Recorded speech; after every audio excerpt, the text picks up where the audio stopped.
But I want people to look at my stuff and say, this geezer's good. He knows what he's doing. Even if I'm not anywhere near the top, which, trust me, I know I am nowhere near. I feel like I'm just starting, as I said. But I want to take it as far as I can.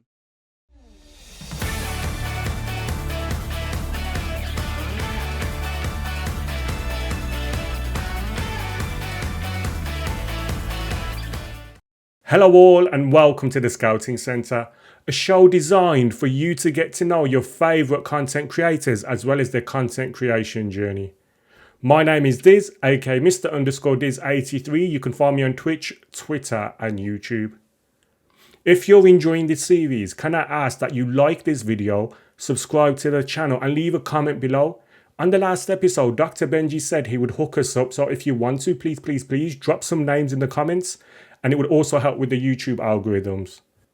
My guest today is an up-and-comer in the Football Manager content creation world.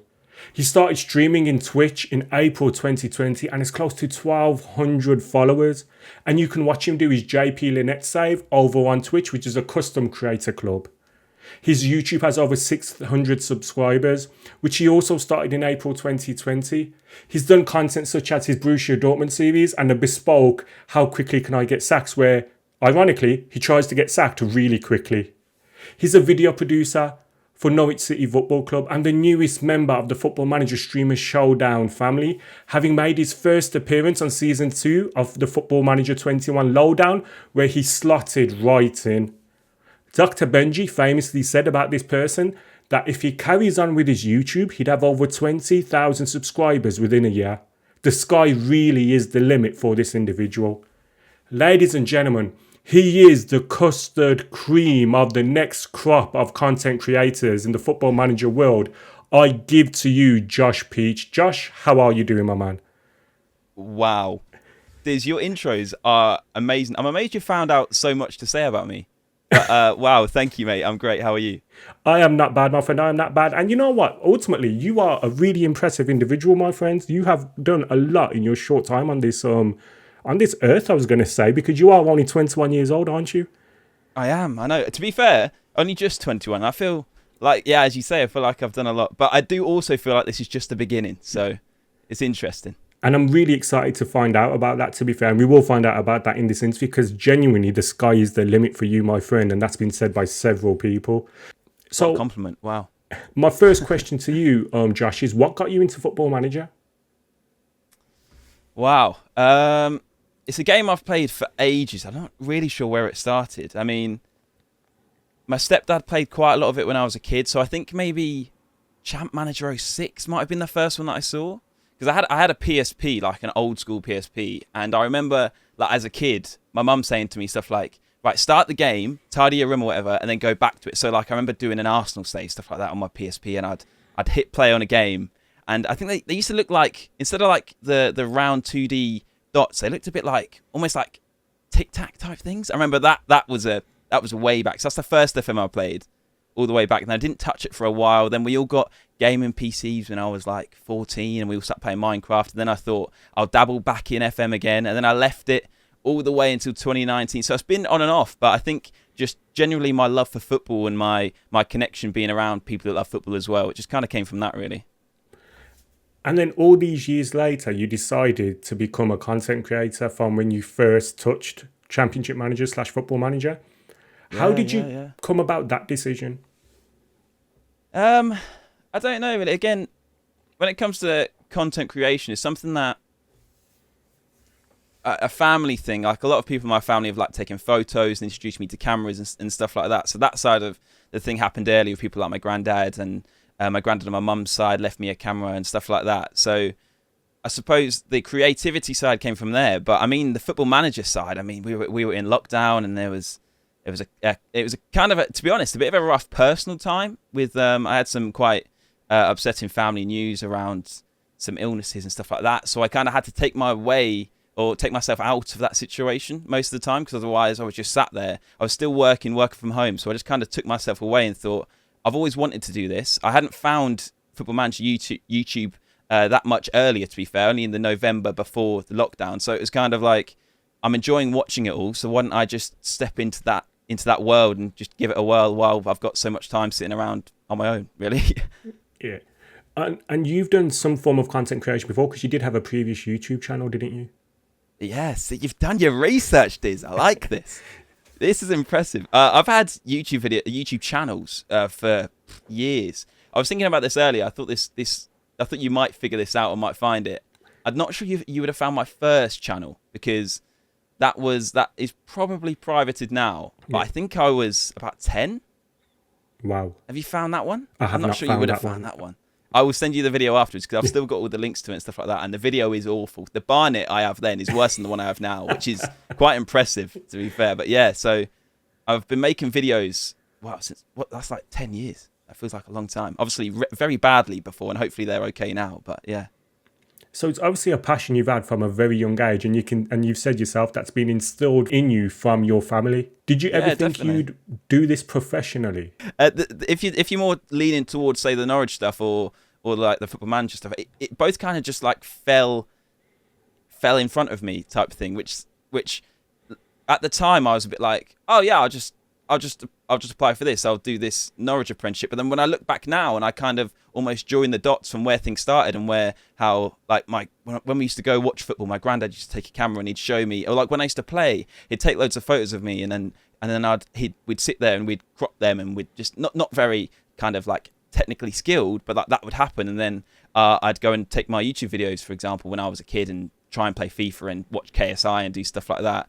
And then it slowly built, and then I found media at sixth form, and that kind of happened. But then I didn't fancy the rest of the subjects that I chose. So then I went and did a bit more media at college, and then the Norwich job popped up, and I was like, oh well, I won't get it because I'm not qualified for that. And I sat watching Britain's Got Talent or something with Emily, applied on my phone, and then 6 weeks later I was there. It was a bit mad. So as I say, it kind of fell into it in a way, but then when you look back and you join the dots, it was almost always going to happen. I was always going that way, if you know what I mean. Yeah, 100%. It seems like you were destined to do it. When you did start content creation, what steps did you take to prepare? And did you research anyone? As I said, I hadn't been watching kind of Football Manager for very long. So I found Lelujo first because a few of my mates that live around Kings Lynn, he started his non-league to legend in Kings Lynn in FM19. So I found that first, and that's kind of how FM19, FM20, I think. It must have been FM20. So FM20, he started at Kings Lynn, and me and my mates were like, what? Someone's making a Kings Lynn series on FM like about our town club that they're in the game for the first time, and someone's picked it. So we were watching that, and it was that. And then during the lockdown, when the lockdown started, of course, Dr. Benji was streaming every day 1 till 5 his Boston save. So Boston, is that how you say it? Boston or Boston? Anyway. Boston. Yeah. I don't know. Why can't I say that? That feels like I've said that wrong. Anyway, it was I fell in love with that save, really. And I was watching it like in the background on the second screen while working a lot. And it just made me think, like, just give it a go. As I said, everything piled up, and it kind of just made me think, like, it's something that I've always wanted to try. I've had a go at making YouTube videos. It's never gone brilliantly. Why don't I just stream something? I've started playing Football Manager a lot. I didn't have loads of friends that played it, to be fair, and I was like, this could be another way to find people who do play it. And there wasn't really any said research to go into it. Of course, I wanted my content to be the best it possibly could be, but I just wanted to give it a go. Just thought, why don't you just do it? Just learn how to use OBS and just give it a go. Well, having looked at your videos, you are, without a shadow of a doubt, a very talented individual, because with barely any experience in the content creation world, your production style is of a very high level. Did you know that was going to be something that stands out from the rest, or is it something that you just fell upon?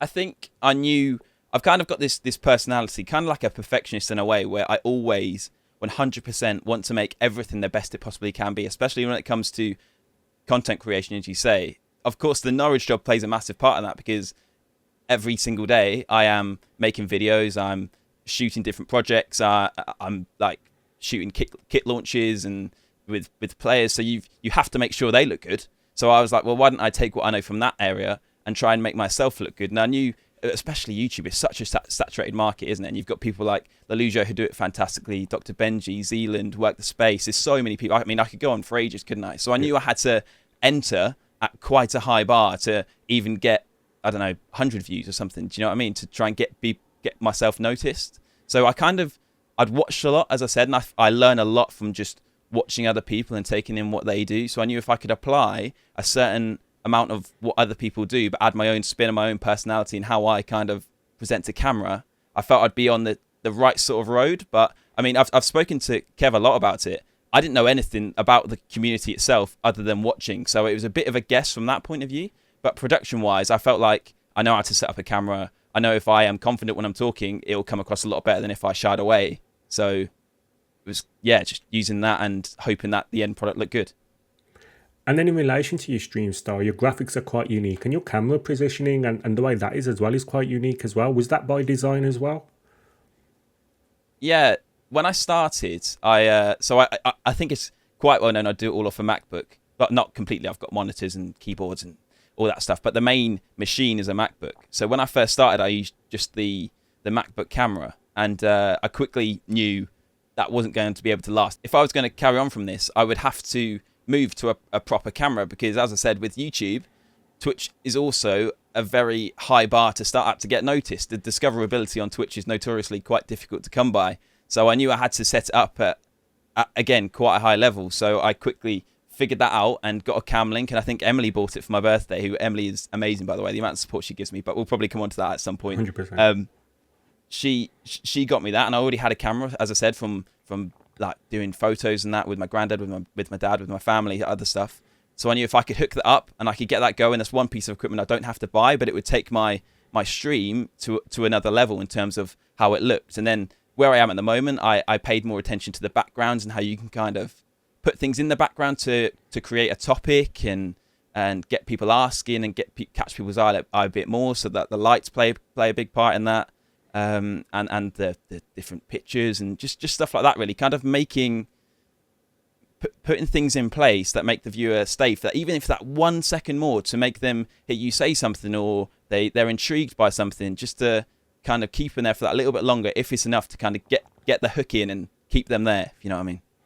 100%. And it's really nice to hear that as well, because even though you are 21 or 20, or I think you were 20 when you started this journey, it's amazing how mature you really are, because you are actually thinking about the finer details that would help you stand out. Have you always been more mature than your age, is basically what I'm trying to ask. I don't know. I don't feel more mature than my age, to be fair. Again, I think it comes a lot from the job I do and the people that I'm with most of the time, because a lot of the videos that I make to do with work, you have to present things in an engaging way to get people to watch it, of course, but also in a way that stands out from all the other football clubs, because very rarely does say another club's fan watch that content, if you know what I mean, because you support your club. So I guess it's a bit of that, and trying to kind of merge those two worlds together in terms of the videos I make and the things I've learned.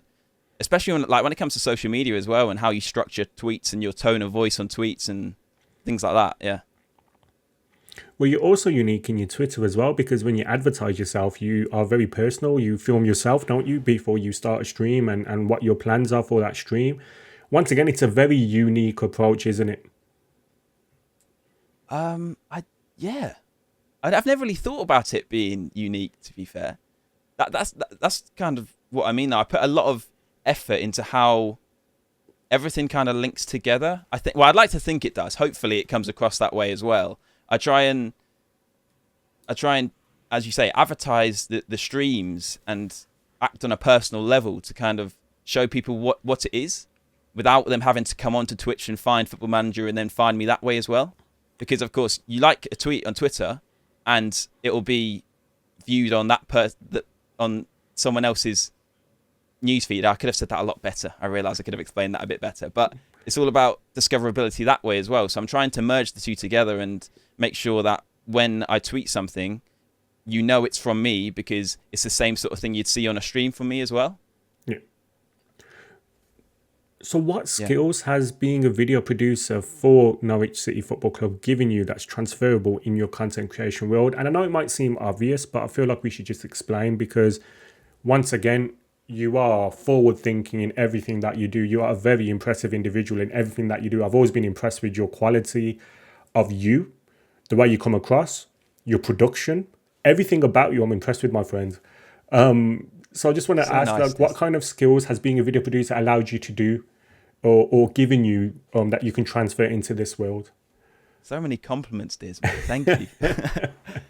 I'm not sure I'm as impressive as you're making me out here. All the people watching may disagree, but I'll take it. I'll take it.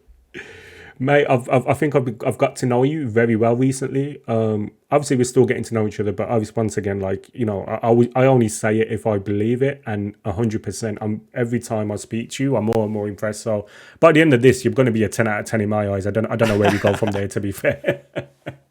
Thank you, man. I appreciate that. Yeah.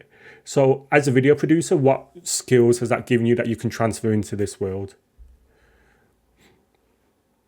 I think when it comes to editing, of course, I mean, I'm editing it all the time. I'd like to say I'm very fast editing, especially just in the nature of how football is. And I mean, you'll know if you support a football club and you follow football clubs on Twitter, there is not the videos are gone straight away. News doesn't hang around for long. If a player's won Player of the Month, we're there. If someone scored a goal, we're there. If they've scored their 50th goal, there'll be a montage. It'll be there. It just doesn't. You just don't have time to stop. So you're on it. I love it so much, by the way. That never take any of this like I'm complaining about it.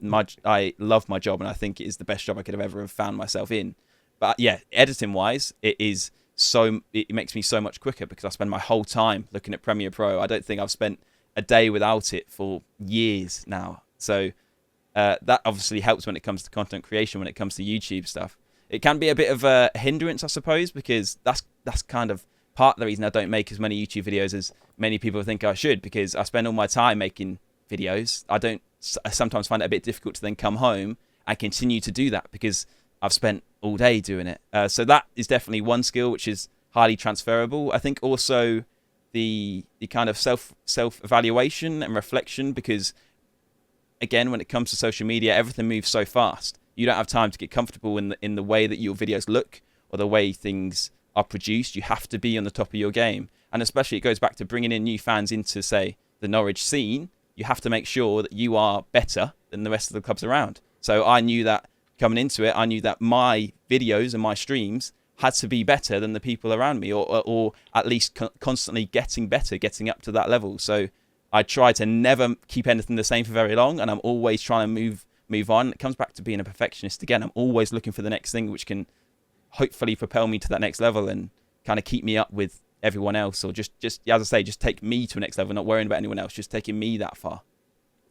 It's amazing because you're always looking forward, aren't you? It seems like you're never satisfied. You always want to take that next step.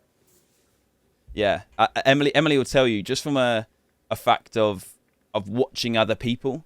She came in recently actually. I was just sitting here just editing. I think it might have been a day off, so I don't think I was working. But I always have a stream on all the time. I do a lot of what I watch a lot of what I do. So if I'm making a lot of YouTube videos at the time, I will constantly be watching Football Manager YouTube. But now I'm streaming a lot more. I will always have a stream on, and that's mainly because I've got a lot of friends. Like I'll always have your stream on if you're about. I'll be lurking in the corner, or someone like Mike Sweet Left Foot. I mean, me and him are quite close. But anyone really. I mean, there's so many people to choose from now. And she came in. She was like, "It is relentless. You never stop watching it." I was like, oh yeah, now you say it. Like I'll be brushing my teeth before I go to bed, and I'll have one on my phone. I'll always be watching, just so intrigued about what people are doing and how I can change and how I can improve, just from solely looking at what other people have done before. Whether that's something that I want to not directly copy, of course, but I like the idea of. I mean, how many things are sadly original nowadays? Not really that many. But then, even maybe it's something looking at. I think I do not want to do that. I just don't want to do that. That's not me. But then I know they've done it and I see how it works, whether it's worked well or something like that. So it's constantly just keeping up with what's around you, keeping up with that social media vibe, and making sure that you're at least hanging on at the back if you're not leading the way and kind of trailblazing, I suppose. It's a secret's only a secret up until the first time you put it on stream, isn't it? So ultimately then it is, as long as you don't directly copy, it's a case of just moving forward and just kind of adding elements of that to your stream. Yeah, definitely. I mean, even if, especially with streaming, I think people that do it realize even if you tried to copy someone else, like you will develop your own style and how you end up doing it anyway. So you can see what people do. And I mean, we all play the same game at the end of the day if you're looking at Football Manager wise. So there's only so much you could do to make it different to everyone else's. So it's fair to say you've streamed and created videos on YouTube on and off. So there's been times where you've been streaming and then you've taken a month off here and there. And that's the same with your YouTube. Now, you touched upon it earlier on, but is there a reason why like you have kind of done that? Is there a reason why you have stopped creating videos or stopped streaming for a period of time? When it comes to the videos, it goes back to how I said earlier. There are days, or there are periods at Norwich where it gets super busy. There's lots of projects on.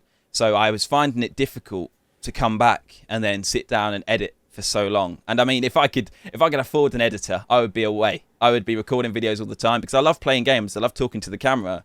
I just sometimes sit then afterwards and I'm like, oh, I've now got to sit here and edit it. And I think even though I'd say, as I said, I'm quite fast at editing things, I sit there and I have to make sure it's as close to perfect as possible. And that's something that is probably a downfall in a certain extent, because I think with video creation, you get to a point where it starts to become a bit like diminishing returns. You can stay for ages, and I can stay for ages making sure this frame is cut bang on perfectly, but no one else will notice except me, because I'm the one that makes that video. And I think it's the same with a lot of people who make content. You're the only one that will notice where that mistake is, because you're the one that sat there and edited it for that long.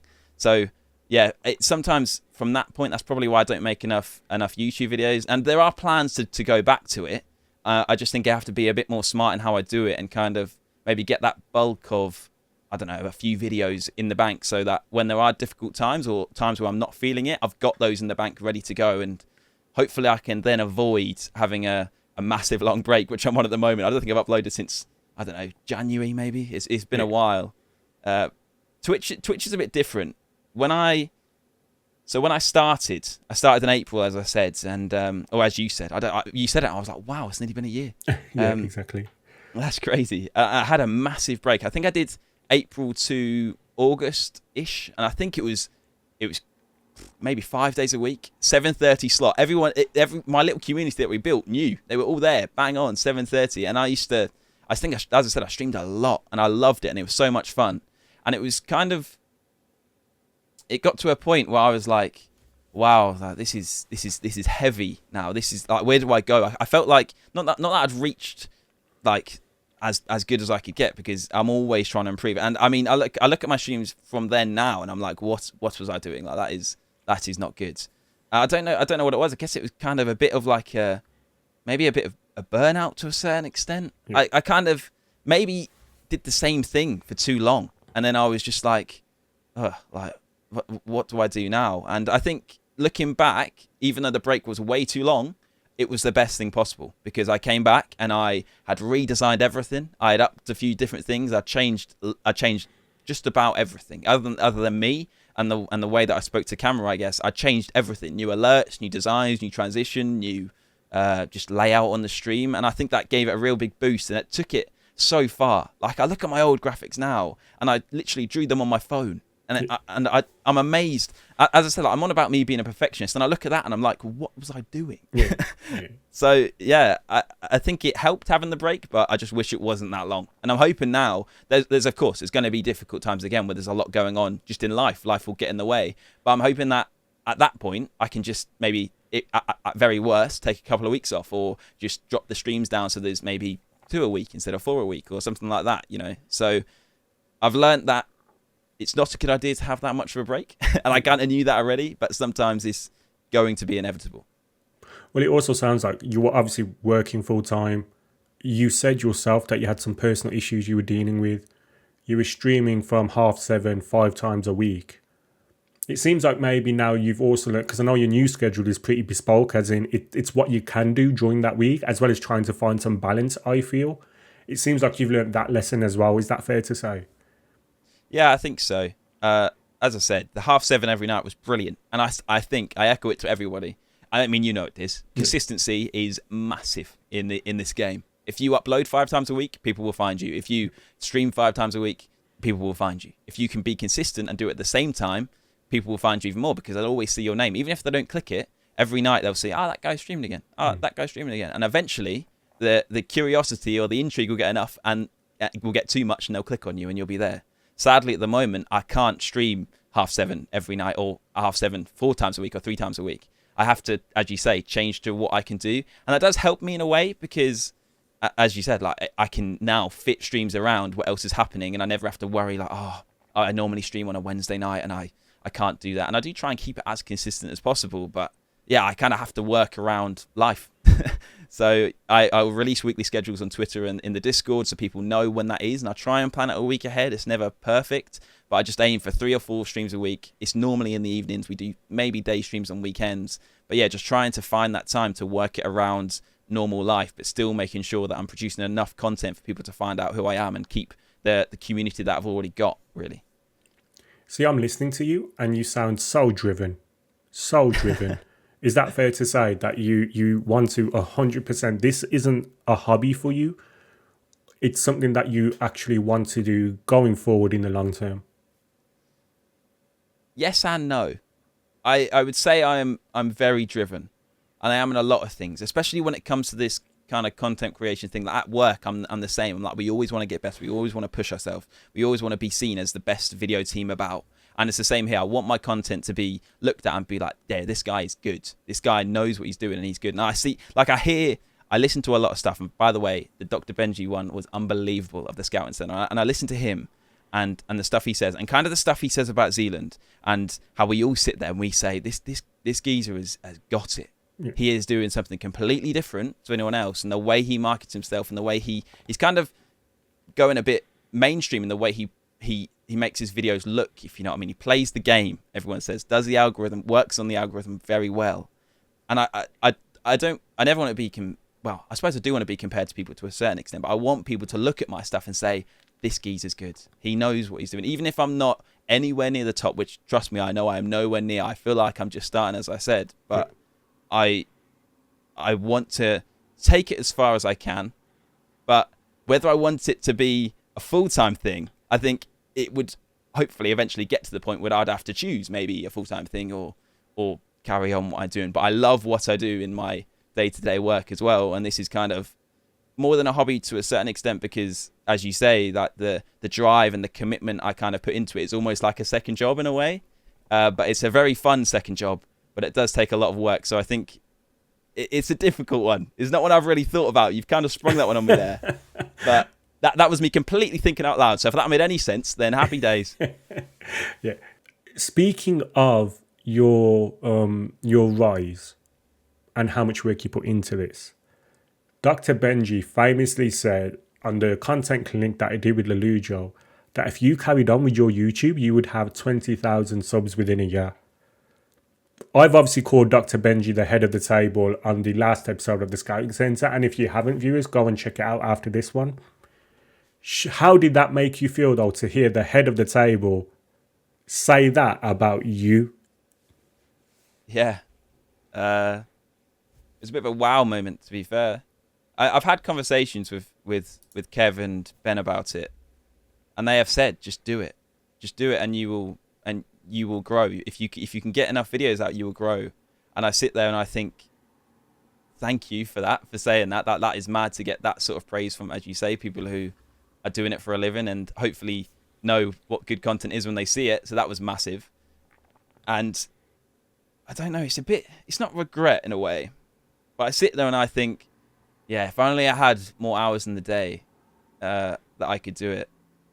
And yeah, I don't know. I suppose, hopefully you can sense that I want to do it. I would love to be uploading 5 times a week and smashing things out, but I don't feel like at this point in talking, I have enough time outside of work because the hours are long. Like, again, not complaining at all. I love it so much, but the hours it is long to do what we do. So to then come home and create those videos and stream to the best of my ability 3 or 4 times a week, upload 5 times, I don't think at this point in time I can do both to a standard for a long enough period of time that I'm not going to just burn out in a heap on the floor. I'm working on a way on how to figure it out, and I really, really want to figure it out because I want to make YouTube videos and I love making YouTube videos, but then I love streaming as well. So it's so hard. It's so hard to do both at the same time. And there's probably people sitting there who are like, how is it hard? How is it hard to make YouTube videos? And in a way, you're right, but it does take a lot of work. And again, I'm a perfectionist, so it will probably take me longer because I want everything to be so perfect. And I think I could probably make videos which aren't as perfect as they need to be 5 times a week or 3 times a week to get it going again, but my brain won't let me do that. So yeah, it's difficult, isn't it? Because you've got so much to balance, and then on top of that, you're also in a committed relationship with TikTok sensation Emily Clark. Over 10,000 followers, is it?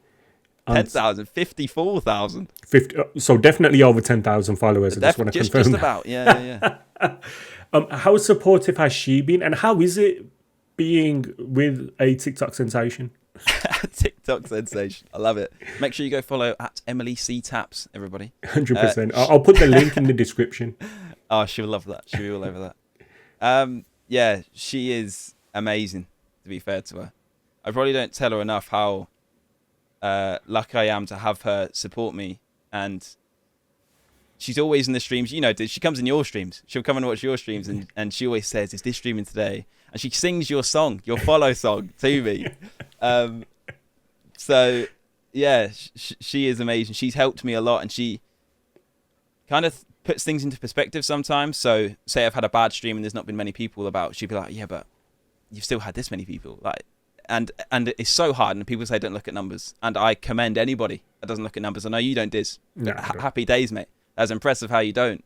And I don't think it changes the way I stream, but you notice it. You do sit there and you notice it. So yeah, but on the other hand as well, if I've had an amazing stream and there's been loads of people there, she'd be like, "Well, hold on a minute, it's just one stream. Like, don't worry about that. It's just one stream. Just go again the next day and see if you can do it again, because you are still nowhere."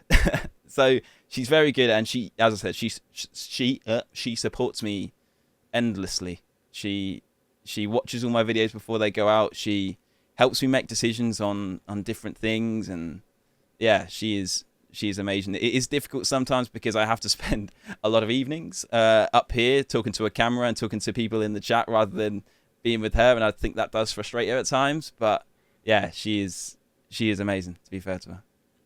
Because content creation, as well as your day job, does consume a large portion of your waking life, isn't it?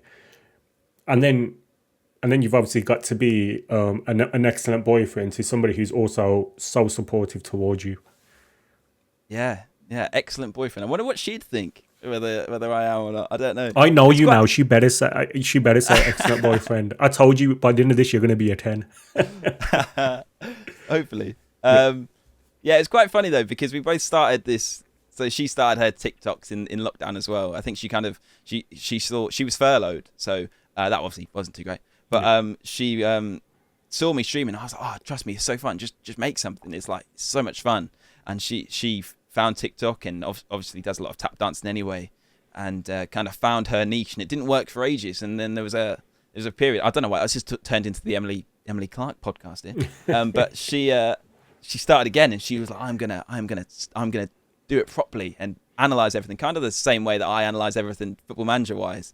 And then yeah, it's boomed. So it's quite nice that we both have our like little kind of worlds where we kind of try and make each other better. And like, I'll always support her TikToks and stuff like that, and help her with stuff like that. And then she always kind of gives that back when it comes to streaming stuff. So yeah, that's nice. You mentioned earlier about the fact that you started streaming in April 2020 because you received some bad news. How did content creation help you overcome that? It gave me something else to focus on. So without going into it too much, I was unsure whether I would or not, and I had some conversations with some other people, and I don't think it's wise if I went totally into it. Which is fine. Yeah. It's not really my thing to say, is what we kind of come to the conclusion of. But yeah, some pretty awful news within a family illness, quite like a very close family member. And at that point, we'd just gone into lockdown, and it was just my sister, my mum, and my stepdad in the house, and it was consuming all of us every day. who were just there, and it was just a lot of what, especially at the start when we first found out, so you can think about. So I was still working, as I said, which of course it was hard to find that motivation to sit there and concentrate. So a lot of the times there was always a second screen, as I said, which was a stream most of the time. Most of the time being Dr. Benji and his Boston series. I still can't say it. His save with Rambo Rivy and squads. And I just thought, this is how I can kind of escape for a few hours a day. And I can put my mind to it, and I know it's something that I've always thought about it. So why don't I just go for it and see what happens? So I messaged a few friends at work, and I said, I'm going to give this a go. What do you think? And they were like, yeah, run with it. Why not? Don't say anything that'll get you in trouble. And I was like, yeah, okay, that's a good shout. And go for it. And I remember firing up my laptop one day, downloading Streamlabs and OBS, and just thinking, yeah, let's just see. And it went a lot better than I thought, basically. And people started speaking to me in my stream, and it kind of, as I said, gave me that escapism that I needed at that time. So, and now it's this. So yeah. No, it's amazing, and you've obviously accomplished so much in such a short amount of time, and I'm glad that content creation could help you in that dark period. What has been your streaming highlight so far? I think there's one that stands out, which wasn't on my stream, which was, of course, being on the Lowdown, being involved in the streamer Showdown, which is massive. Like, again, it goes back to, I remember sitting there, and I remember being in a Dr. Benji stream when he was saying how, oh yeah, we're going to start this thing. It's called the Streamer Showdown. It's going to be, I think it was less creators at the start, wasn't it? But it was basically, I remember seeing the original thread on Twitter and thinking, oh yeah, that would be cool to watch. And then fast forward to here, and I was asked to be in it, and I was like, wow, like that's the recognition that I have worked for in a way. Like that, it's amazing to have been asked, and then to be on it, it was even better. Yeah, it was crazy. So can you go into how that call came about, and how did you feel when you got it? Super proud to be fair. Not necessarily in shock, but it was like, oh wow, these guys are actually watching. They know who I am, which was the first thing. It wasn't the first time though that I'd been asked. So the first time, I think Ben asked me twice before to be on it, and that was way back. That was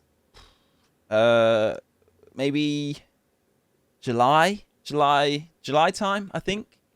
And I was on maybe August, but we went away with pre-season with Norwich. So I was like, I'm literally not in the country, so I can't do it. I'm not about. And I think he asked me a time before, and there might have been a Norwich game or something that I was working. So I knew before that he kind of knew who I was, which was cool. But then I didn't hear anything for ages, and I had that break, and it all went wrong. And I was like, all right, well, that's gone. But I'll focus on myself, and I'll work hard, and I'll see where we go.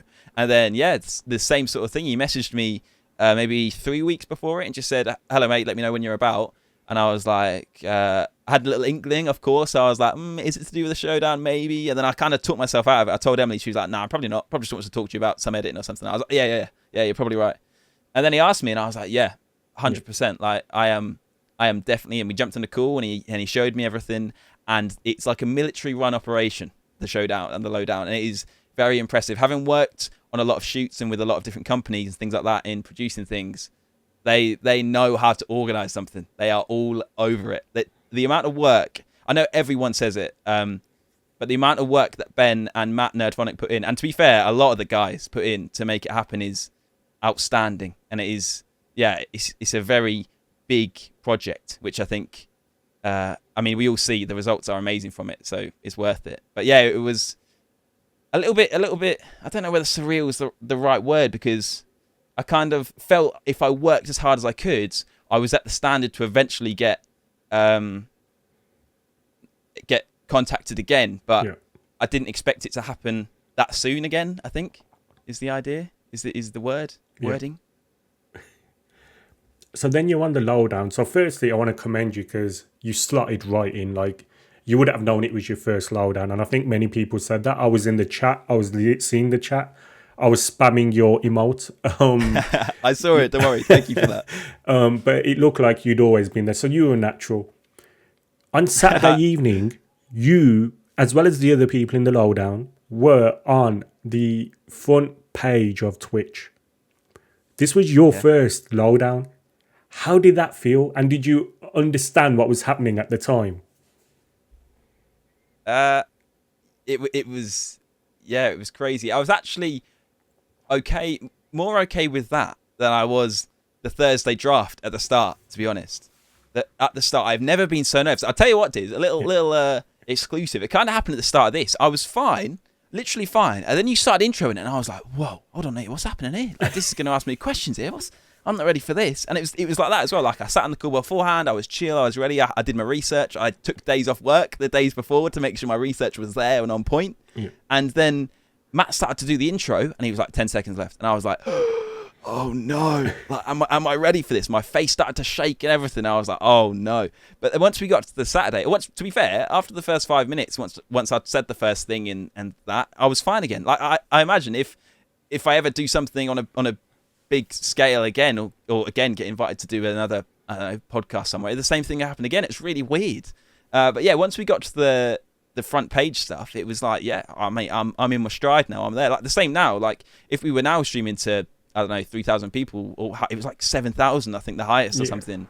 I'd be fine again because I'm in that stride now. But yeah, when looking back now and you look at that VOD and it's got 150k views, I was like, wow, like that is mad. That is a mental amount of people.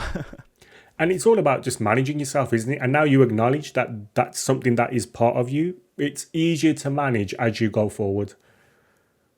Yeah, I think so. I mean, every time, I remember coming off the Thursday and I went to see Emily because she watched it, as she always would do. And she was one with you, spamming in my emotes. I saw it. And I went to her and I was like, I was awful there. Like, what was I doing there? She's like, no, you weren't that bad. But like, even every day, like the Saturday, I was like, I was a bit better today. The Saturday I thought was my best day because I could just zone into the Football Manager, literally say what was going on, and then hopefully I'd made sense when Matt threw the microphone to me. But I came out of it every time like, oh man, I've got to do better than that. Like the Sunday, I sat there, and of course the interviews are happening, and I think I asked a question like 2 interviews. And I was like, man, why have I not spoke more then? Like, I was so annoyed at myself. I was like, I'm literally here to ask the questions, and I've sat here and done nothing. And then I got afterwards, everyone was like, oh no, you were good asking the questions. You asked a good question to FNG, and I was like, yeah, I did, but I should have been better. And then I didn't expect the messages I received and like the reception I got on people's chats when they were like, I mean, even from you then to say that I slotted in perfectly, it's like, wow, really?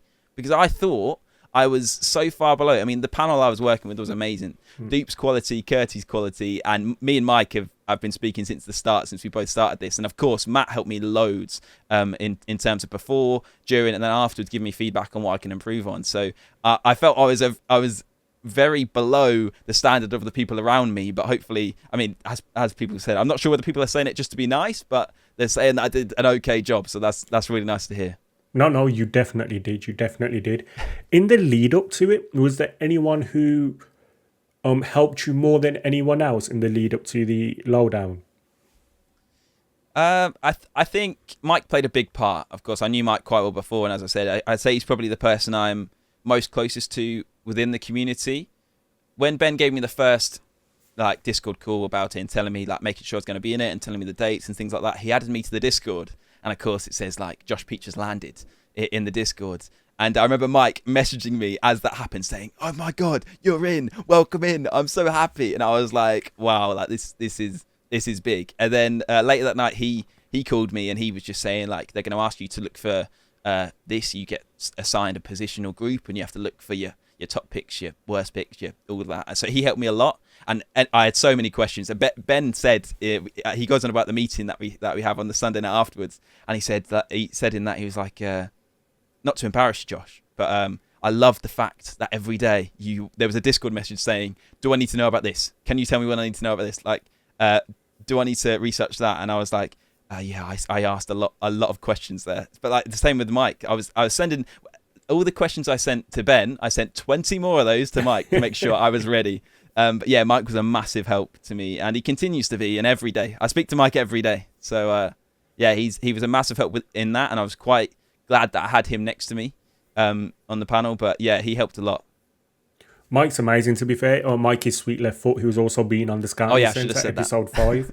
And yeah, Mike is absolutely amazing, isn't he? And he goes above and beyond for quite a lot of people. So it's nice to see that he was so helpful towards yourself as well. I know he's got all the time in the world for everyone, to be fair, when he's awake. Yeah, he does. Yeah, very true. What's been your favourite save so far that you've done on your stream? The Arsenal save we did at the start of FM21 was mad. The fact that we were able to win everything eventually was quite cool. I think the JP Lennox one we're doing at the moment is a lot different than anything I've ever done in terms of kind of creating a club around my brand, but then also merging it with the team just down the road from me as well. So that's quite cool. We're only in the infancy of that though, because everything's going wrong. So we're not getting very far. But I'm hoping that turns out to be the best save I've ever done. But I hadn't played loads of Football Manager really until I started streaming it. Like last year's game was the most I'd ever played, and I think that was around 500 hours. And I don't really know, but I don't think that's a lot of hours in terms of most people that play it regularly in a way. Yeah. But yeah, the Arsenal save was pretty mad. It was the first time I'd won a Champions League, which makes me look like a proper FM noob, I think. But yeah, we did it, and we did it on stream. I didn't tell anyone that until after I did it, so at least I did have that one in the bank. But yeah, we won everything in that. We built a super team, HMS Esperland, with Esposito and Haaland up top. That was quite cool. So yeah, there was a lot of good moments in that save, and we built a mad team. It was crazy. And then I want to ask you from the opposite end, what have you found most difficult about streaming, and how have you overcome these difficulties? Let me think about this one. Consistency is massive. I know I touched on it earlier, but to find that time to do it all the time and making sure you're putting yourself out there, I think sometimes it doesn't happen very often, because a lot of the times I'm up to stream, like I'm in the mood to stream because I love it, and as we've said before, like I want to make myself better all the time. But there are times when you don't feel like streaming, you don't feel like putting yourself out there, and especially like in the way that I stream, I'd say you're similar. We put a lot of energy into how we are kind of there and presenting ourselves in our stream. And even though I do kind of approach streaming in a way where I can keep it at a consistent energy level, not going too high all the time and not being too low, and kind of consistency, because I think first impressions is a massive thing, but that's a different topic. There are days where you have an awful day at work, or you're just not feeling, you woke up on the wrong side of the bed and you're thinking, I am not in the mood to be laughing and joking about accordions and custard creams and us losing 18 games in the spin or something mad. So that sometimes can be a bit difficult. And I think Ben said this actually in one of his streams.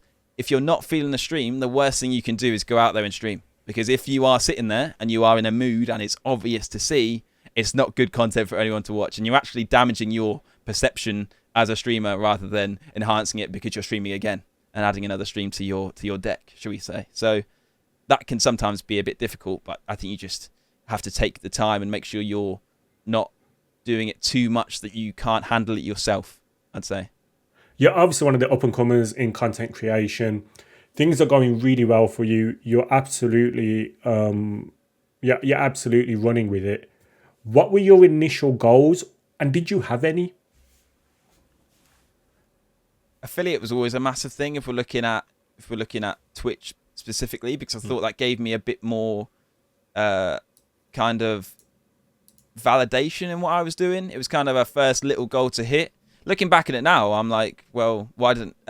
well, to be fair, a lot of it was down to just run with it and see what happens. And then once it started to get... Once I was saying getting 2 people, which wasn't just my mum and my stepdad and Emily or whatever, and that's 3 people I know, I can count. But when it wasn't like people within my immediate family, it was in like, okay, see if you can get to 50 followers and affiliate. And then once I hit that, I was like, well, not where do I go from here? But like, there's no more goal I really had in mind. It was just like, just go for it and see what happens. So I think now, of course, you've got to look far. I mean, I never thought I'd get 1,000 followers. Like when I hit that recently, I was like, wow, that is a bit mental. And by the way, I will say, I don't think I would class myself as up and coming in the creation world. I feel like once you've been about a year and you've had like a 6-month break, that title might have been gone by now. But yeah, 11 months. 11 months. 11 months. Yeah, we'll take that. I'll keep it for 1 more month and then we'll see. Then we'll get rid of it. I think partners got to be something that you look at. Again, I think in a way, like I think I heard about Duke talk about this again on the Scouting Centre. What a great job you do, Diz. Thank you.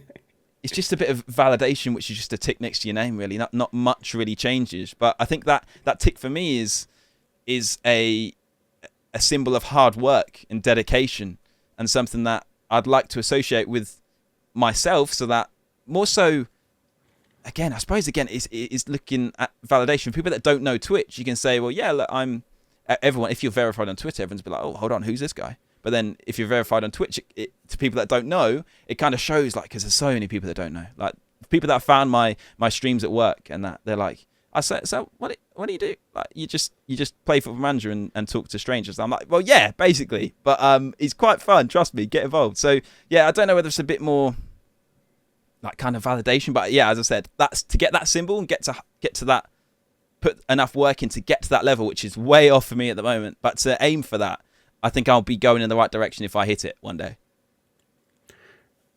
A large part of your streams are discussions about custard creams and bourbons.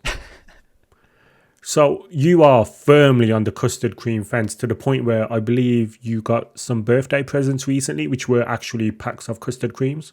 Yep, the way it is, mate. I'm showing the camera right now. I've got 3 packs in my hand. Really? Yep. And you got something like 1,000 of them to eat before, what is it, August? Yeah, so someone decided to buy me 21 packs of custard creams for my birthday, as it was my 21st birthday. I did get some other packs from other people. It's quite funny because the only people that know that I am obsessed with custard cream, should we say, are the stream, the people that watch the stream. So that is quite funny how it's kind of mixed with, say, real life stuff. Yeah, it is true that I do love custard creams a lot, but it was when it first started. It was when I first came back to streaming, and it was a bit of a plan, which makes me look very dodgy. But I'll explain. Yep. So when I came back, of course, I hadn't been about for so long, and I needed something. I needed to do everything I could to get people into my stream. So I thought, create a debate of some sort, not a dodgy debate that was going to get me in any trouble or cause me any issues, but just a fun debate. So I titled my stream one day, "Custard creams are the ultimate biscuit. Prove me wrong." So I had people joining my stream from all over the place saying, "Mate, you are so wrong. Jaffa cakes are better," or whatever. And I'd be like, "Come on, then, you tell me why Jaffa cakes are better. They're not even a biscuit to start off with." And then people would stay in, and then they'd follow and they'd talk for ages. And then suddenly, Up the Custards was born. I think Gaming Armadillo came up with it, and then that is now our stream hashtag. And then people are buying me custard creams, and we've got a custard cream MO and everything. So of course, it's true. I love custard creams, but it started off as a way as kind of getting my foot back in the door and getting people to join. And then it's kind of blown up into this massive thing, and I love it. I love it so much. But yeah, it was quite tactical in a way. I don't know if I should be exposing that or not, but it is. No, but it's creating content, isn't it? And obviously you're a content creator, so you have latched onto something to create content. Yeah. I never thought it would turn out to be this big a thing. I thought I'd do it for a few streams and I'd drop it and turn on to something else. Like, I kind of had a plan to write these things and maybe go on to like meal deals or something, or crisps. I think I tried it once. I think I did like crisps for one, and it just didn't work. And I was like, no, just stick with the custard creams. And we'll go with this. But yeah. I mean, it worked. Now it's a massive thing, and now I've got about, as you say, like 1,000 custard creams to eat before August the 7th or something. And also on the flip side of that is you have this long running feud against bourbons. So my question to you, Josh, is where did this feud start, and how long can you hold a grudge against them? It started with the main man, Sweet Love Foot. Of course, he comes up in everything.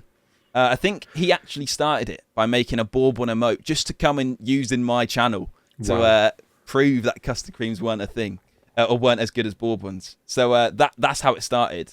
And then, yeah, I don't actually hate bourbons, so that's a bit of an exclusive. Wow. I just like custard creams better. But people seem to think that because I love custard creams, I have to hate bourbons. So I just kind of ran with it. I was like, yeah, right, I'll just hate them for a bit. But no, I do quite like them, to be fair. Again, they're not. I haven't got 1,000 bourbons, so that shows you how much I like them. But yeah, so Sweet Left Foot is the one to blame for that. He made the emote. I think he might have got rid of it now. So I made my custard cream one, and I've obviously reigned supreme after that. But yeah, Sweet Left Foot is the one to blame. Dang that mic, eh? Dang that mic. Which brings on to my question now going forward. What are your plans for the future in relation to content creation? You did mention the purple tick becoming a partner. What are your long-term plans? I think that's quite a long-term plan, to be fair. We're quite away from it. As I said, that's kind of... I was just thinking about the answer that I said. It kind of... That is a goal, but more so, as I said, just for the hard work. Like, I'm not in Twitch to be a partner type thing, if you know what I mean. But that symbolizes a real, like... It's a good marker to use as a goal to get to. But that is, as I said, that's quite far away yet. But that is something that I would like to get to. I want to get back to the YouTube game. I want to be consistent across both platforms. I don't really plan that far in the future because I want to. That might be a bad thing, but I want to kind of improve every day. So I just want to make things as best as I can every day. Like this background behind me, I'm looking at my camera here, and I'm just thinking like there are things around there that I want to improve just to take even that 2%. Again, it's diminishing returns. Like who's going to really notice? But it's just the little things really daily that are hopefully going to add to that big picture and yeah, take me further on, I suppose. So then, what's the best thing about being a content creator so far? It is the most fun thing, could have said that better, that I've ever tried to do, ever put my mind to. It is so much fun to sit there and play a game that I used to spend hours playing on my own, because it's a mainly single player game, but to then have that chat next to you and interact with people and share these great moments, win the Champions League and have your chat going nuts next to you, and they're totally invested in what you're doing, like building this really little community that we're all pulling in the same direction. We all love custard creams and we all want to see the JP Linnets, a club that literally is named after my brand and my channel. People are getting involved in and renaming regens and jumping in my Discord to talk about it. And yeah, the community vibe. I mean, the FM community in terms of all the streamers is amazing and so supportive, and something that I've never been part of from that sense. I never thought it'd be like that. I thought you'd kind of be like on your own and not necessarily enemies with everyone else, but I didn't think it'd be this collaborative and how everyone's pushing each other on and want to grow the game's status and the platform on Twitch as a whole together. So both of those things, creating your own little community and sharing these moments with people, but then also having that connection or little like group of streamers that you're connected to that become kind of friends, really, I suppose. Like I speak to you guys, we'll not speak to real life people at the moment, being stuck inside most of the time. So yeah, both of those things are great about it. Is there anything you do differently so far in relation to your content creation? Never have that break. Never, ever have that 6-month break. I was on a roll, man. I felt like if I could go back, I'd maybe have a little bit of a break, but I would never have as much. Even now with the YouTube, like that's why I'm so kind of reluctant to jump back in it too soon, because I want to be in a position where I can keep it up, even if it's as low as one video a week, which I would probably be okay. But I want to do more than that if I'm going to get back into it. So the breaks are something that I would just definitely take out, because it doesn't help anything. The algorithm won't like you. The viewers will find someone else to watch. They'll unfollow you. So yeah, the breaks are something that I would definitely not do again to that much of an extent. Anyway, it just didn't really help the content or the growth at all. And I mean, but saying that though, as I said, I'm on one here, yeah. So I'm just thinking out loud. So I'm gonna carry on for a minute. Sorry. Yeah, carry on. But saying that, I mean, the break, as I said, since January the 1st to now, I have doubled my follower count. So obviously the break did something. It refreshed me enough to come back with this new look and stuff like that to double everything in 2 months. So I suppose in the way the break helped, but I would never do it for as long or have a break for as long again. I wish I could go back and erase even half of it. Would make a massive difference, and it would still be a 3-month break. So that's good. Well, ultimately, you said yourself you were kind of burnt out, and a break is required. Obviously, you say you wouldn't take that break as long, which is fair enough, but the break was still required, wasn't it? Yeah, definitely. And as I said, like I look at my streams now compared to what they were before. They are so much better. It gave me that time to watch more, look back at my stuff. I spend a lot of time looking at my stuff and comparing it to other people, to make sure that, as I said, it can be as best as possible. And having that amount of time let me literally strip everything back to basics. I deleted all of my OBS scenes and started again and said, right, we're going to build it again. And I really should have saved it to look back on, but I just got rid of them all. So, but yeah, where I am now compared to where I was then is a massive difference in quality in terms of numbers and in terms of quality. So I think it definitely helps something. Yeah. And going forward, what are your aims? And I'm going towards the streamer showdown here. Maybe potentially becoming Josh one time, Peachy one time, maybe even before Peachy Dr. one Benji. time. Maybe. I mean, that would be amazing, wouldn't it? That would be crazy. Again, I think I'm probably quite a way off that. I'd take being in the lowdown again. That would be pretty crazy. Yeah, I mean, of course, it's a massive event which is expertly run, and the group of people that are involved are amazing. So every chance that I get to be involved in that, I will 100% snap their hands off. It's something that everyone wants to be involved in. I think if you do it. So yeah, I mean, it'd be amazing to be involved in the actual showdown. I'm quite bad at the game though, so that might not go down too well. We'll see. It's crazy, isn't it? Because like when you look at the production value of the showdown, and now I think I can speak to you about this because you've just come into it. Did you realise how much work went into it? Because it is, when you look at it from the outside, it is so professional. And bear in mind, this is being run by a group of streamers who haven't probably got the production of Sky Sports, for instance, but it's a show that is pretty similar towards it. Yeah, I mean, I know they will love the fact that you've compared it to Sky Sports there.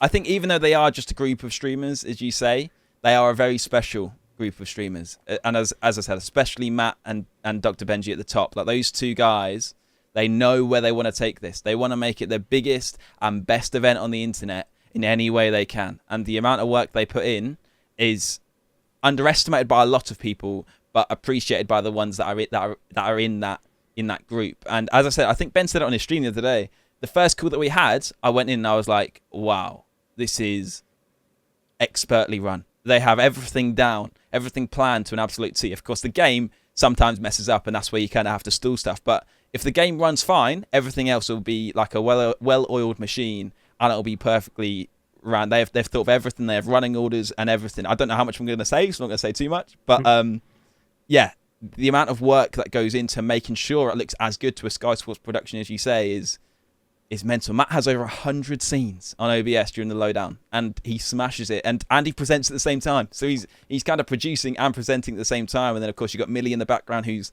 sorting out all the some of the stuff to do with the game and the graphics and things. So yeah, it's a big operation and a lot of work goes into it, but I think the end results are also incredible. And yeah, it's pretty insane. I just want to go back to that streamer show because I remember on the Thursday, there was a bit of a delay, wasn't it? Because of technical issues. Yeah. How did you deal with that? Because that's your first one and you're being asked to fill time. Yeah, I think, like I said earlier, once I was past that 5 minutes, I knew that I felt like anything they chucked at me, I can just bounce off and I'll be okay. So it was just thinking about, you have to work with everyone else around you without kind of looking at each other and saying, right, are you gonna say this now? You kind of got to be ready and not read the room because it's not a real room, but you get what I'm trying to say. Yeah. So once the topics were there, that we kind of had to think about, when were people gonna? I think Curtis said it. He's like, I think it'll be really interesting when they choose to pick their wild cards. So then I was like, bang, I'm in, and I'll be like, yeah, but they'll pick it later because the Premier League is quite a small pool of elite players with 9 players picking. So then it was just like that. So you just kind of took it in turns of saying, picking a topic and running with it, really. So it was okay. Yeah, it was all right. After that first 5 minutes, I tell you what, yeah, that first 5 minutes, I was incredibly nervous. But yeah, you just kind of vibe off each other. You're all pulling in the same direction. So you just kind of bounce off each other and it worked. So. And just going forward, have you considered playing any of the games on stream or are you fully committed to the Football Manager project? I was speaking to JD, Lazy Number 9, about this the other day. And I said at the start as well, I think this is just the start for me. And I think that, and I mean that in a number of different ways. Well, I hope, not I think it's just, I hope it's just the start because you never know where it's going to go. I mean, it could all go wrong instantly. But Football Manager at that point, at the time that I started, was just the game that I was into the most. So, I mean, at the moment, we're playing with you, Diz. We're playing a lot of like GTA RP, and even though I don't think that's my type of game to stream, I play other games, of course, as we all do, and I think that I would like the game.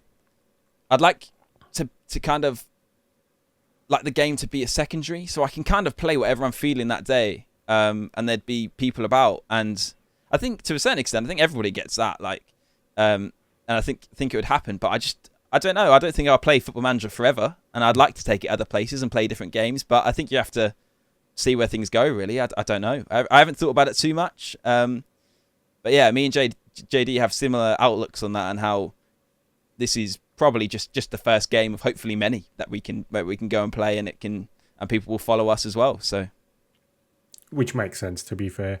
We're coming towards the end of the interview, and I've just got one final question. If there's one piece of advice you could give to a new content creator, what would it be? Wow. Okay. I feel like I'm a new content creator myself, so I'm not sure how. Well, a minute ago you said you weren't up and coming. But do you know what I mean? Like, I don't think I'm in a position to give people advice, is what I mean. Yeah. But I imagine you have it quite. So I have it quite often. So I've been doing this for like 6 and a bit months now, and I have people say, like, they ask for some advice and things like that. I imagine you have it quite often as well in your stream. People saying, "How do I get started? What do I do?" Etc. Etc. If you could, or if you would say, like, just deep down, like, what would be that advice? You never get a second chance to make a first impression, is my main thing that I try and stream with. I think I said it earlier about when you go and stream, make sure you know how you're going to stream, if you know what I mean. Like, me and you put a lot of energy in, but we've got to make sure that energy level is consistent throughout and is consistent every single stream. If you go into one stream and you've had a great day and you're super pumped, and of course you're gonna what's the word? You're gonna change a little bit. That's not the word I'm looking for, but you're gonna change it a little bit. You're not gonna be exactly the same every stream, but you have to kind of have your style, so that when someone joins in the first minute for the first ever time on one day, and they stick around, they lurk for a bit, and they like what they see, but they decide to come back the next time, you're not a completely different person. Because then they're going to go. They're going to be like, okay, this isn't who I thought it was. Or the other way around. They might join the first time, think, this guy's great, I'll drop him a follow. But then you're not the same person the next time. You're not saying anything. You're just sitting there playing the game, not really paying attention to the chat. They're like, this isn't what I follow for. So, yeah. And also, you never know who's watching, do you? So you've got to make sure you're at a consistent level the whole time to make sure that you make that first impression that you want to make. And I think that goes for anything as well. Like, what you tweet, you never know who sees your tweets. You never know who sees anything. So just being acting how you want to be perceived by everyone consistently the whole time. Josh, can I just thank you so much? I know you're a busy individual. I know you do a lot, and also, you know, I've gotten to know you recently, and I really do like where we're going. I like where you're going. I'm really excited to see your future and to see where you go. And I really appreciate you finding time to do the Scouting Centre. No worries at all, man. Like, thank you for asking me. I was looking back today at all the guests. I was like, mate, how am I being put in this little group of people here? Like, thank you very much, man. I think all of you guys watching now, you appreciate how much effort, or I hope you appreciate how much effort and the quality of Mr. Diz's work here. The Scouting Centre is incredible. I watch and listen to every single one. So, yeah, thank you very much, mate. It's a pleasure to be on. I really appreciate that. Josh, and where can people find you on your socials? You can find me at JoshPeach_ on Twitter and Twitch. And yeah, that's all you need to know, really. YouTube is at JoshPeach, but or youtube.com/JoshPeach, but we'll get to that later down the line. Brilliant. Well, Josh, once again, thank you so much. I really do appreciate you being here today. Thank you so much for all the for being so open and all the advice you've given. That's it, viewers. Thank you so much for watching and tuning in. I really hope you enjoyed this episode. Like this video, subscribe to the channel, and then go back and watch the other 8 guests we've had. We've had Second Yellow Card, we've had Bully Beef, Dupe, Zealand, we've had Sweet Left Foot and Omega Luke, we've had Tom FM, and we've had the 2-parter with Dr. Benji. Also, please put in the comments below, let me know who you want to be on future episodes of the Scouting Centre.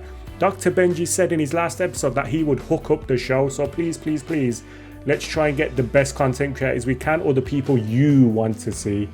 Thank you all so much, and I will see you all on the next episode of the Scouting Centre. Take care, bye bye. Oh, sorry, my ring hit the table. That's cool. I thought you were just disgusted with my answer. Yeah, how dare you answer like that? How dare you? How dare you say what you're actually thinking? Right. Hello all and welcome to the end of episode wrap up. What an impressive individual Josh Peach is. He's done so much in such a short space of time. The world really is his oyster, especially this content creation world. I want to thank you all for watching. Please make sure you like the video, subscribe to the channel, go on back and watch the previous episodes of the Scouting Centre. I have mentioned this before, we have had Second Yellow Card, we have had Bully Beef, Dupe, Zealand, Sweet Left Foot, Omega Luke, Tom FM and a two-parter with Dr. Benji. Go back and watch them. I hope you enjoy them, like them as well. This has been the Scouting Centre. Thank you for watching and I'll see you on the next episode. Take care. Bye bye.